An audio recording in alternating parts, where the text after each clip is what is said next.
السلام عليكم ورحمة الله. ازيكم شباب، عاملين ايه؟ ان شاء الله تكونوا بخير. النهاردة رايحين نادي السيارات عشان اقابل سندريلا بنوتة عرفتها من على التيك توك. مدربة قيادة موتوسيكلات. بما اني لسه جديد في قيادة الدراجات النارية، يعني طول عمري نفسي ان انا اسوق ريس. فيعني انا اخدت خطوة ناحية حلمي بان انا اتعلمت سواقة السكوتر، وانا علمت نفسي بنفسي سواقة السكوتر، وهعمل لكم فلوج تاني ازاي انا اتعلمت سواقة السكوتر، وهل هو سهل ولا صعب، وتقدر تتعلمه في قد ايه. بس انا نفسي ان انا اسوق ريس. برضه الخوذه لسه قافله عليا، لسه ما طبعتش فمش عارف ريس دي هتطلع ازاي وانا الدخ في الراه كمان، ده كارثه. فسندريلا لقيتها عامله زي مبادره تعليم قياده الموتوسيكل مجانا في اسكندريه وفي بورسعيد. فانا من اسكندريه، ونفسي اتعلم سواقه الموتوسيكل اللي هو المانيوال. تحس بقى فيه كده بالاثاره اكتر من السكوتر، يعني مع ان السكوتر جميل، انما المانيوال يعني نفسي احس بالتسارع بتاع الريس.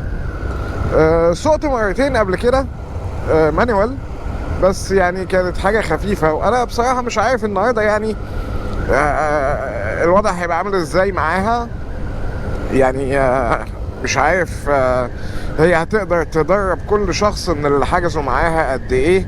انا اصلا يعني مش هاممني موضوع ان هو فري، يعني انا لو لقيت مكان يعلم بفلوس هروح. يعني انا سبحان الله انا كنت بخاف من الموتوسيكلات جدا جدا جدا، وما بحبش الموتوسيكلات، وما بحبش ان حد يركب موتوسيكلات، وكنت بقول ان الموتوسيكل خطر جدا جدا.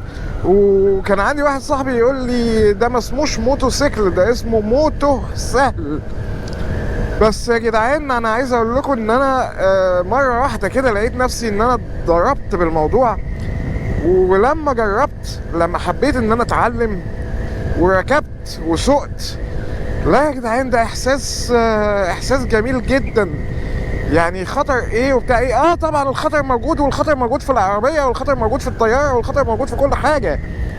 بس اقسم بالله سواقه الموتوسيكلات او حتى السكوترات دي يعني دي نعمه والله العظيم. انت ممكن يعني انا اكون في شغلي ومقضي يوم طويل وتعبان ومش طايق نفسي، انزل اخد انزل اخد السكوتر والف بيه بس كده على البحر.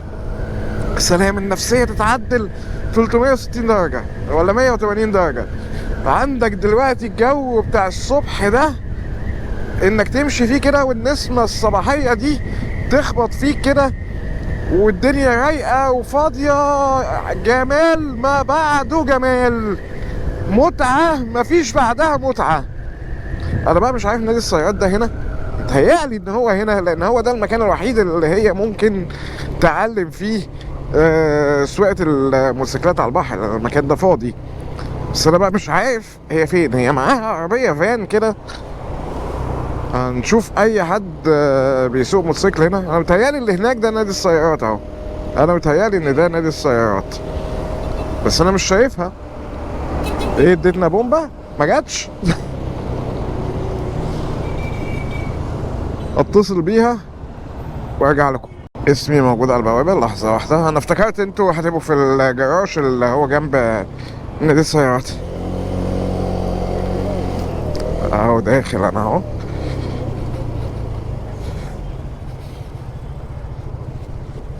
السلام عليكم. البطاقه. صباح الخير، عامل ايه؟ اخبار سعادتك؟ بعد اذنك كده. ده طلعوا جوه نادي السيارات مش جنب نادي السيارات. انا دماغي بقى جابتني ان ايه هيبقوا بيعلموا جنب نادي السيارات في الحته الواسعه دي. فتقريبا كده ايه في حاجه نظري، مثلا في قاعه قاعدين في قاعة، فبتديهم تقريبا حاجة نظري الأول.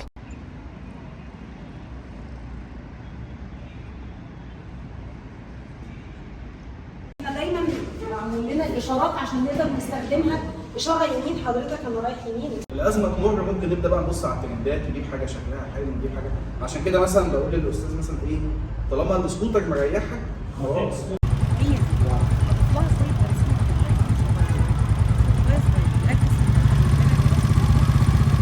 السلام عليكم. خلصنا، كان يوم لذيذ جربت فيه سواقة الموتوسيكل. السلام عليكم. اتكلمنا شوية عن السيفتي، وكان في احمد عصام تقريبا قناة ايزي بايكر، وكان في ابو برعي، الاثنين فلوجرز مشهورين في عالم السكوتر والموتوسيكل. وكان في كمان حد ناسي اسمه لاني اول مرة اعرفه، رحالة مصري سافر جنوب افريقيا بالموتوسيكل. فيعني كان يوم لذيذ، تعرفنا فيه على ناس جديدة، ويعني بجد هي بذلت مجهود مع كل اللي موجودين. ايه الزحمة دي؟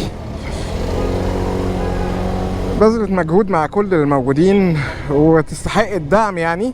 وان شاء الله انا كمان يعني هاخد معاها حصتين 3 عشان اتمكن في سواقة المانيوال.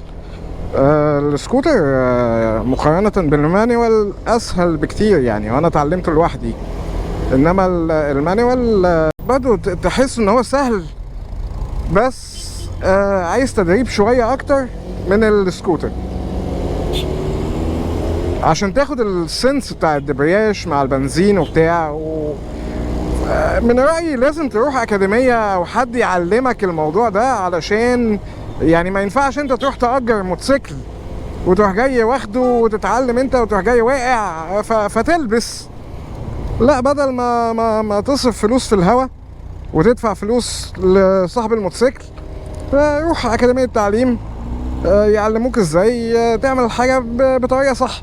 اتكلمت على نقطة قلت لها انا عامل عليها فلوج ووريته لها، فبعدين بتقول لي طب انت يعني عرفت الموضوع ده من نفسك ولا حد قاله لك؟ قلت لها لا والله من نفسي يعني، بالغريزة كده الواحد اكتشف الموضوع ده، يعني بالفطرة كده الواحد اكتشف الموضوع ده. في حاجات هتتعلمها طول ما انت سايق، السواقة ملهاش كبير، في حاجات هتفضل تتعلمها طول ما انت بتسوق. اتمنى ان الفلوج بتاع النهارده يكون عجبكم. ما تنسوش تشتركوا في القناه عشان تتابعوا الفلوجات الجايه، ولو عجبكم الفيديو ده دوسوا لايك. اشوفكم الفيديو الجاي ان شاء الله. مع السلامه.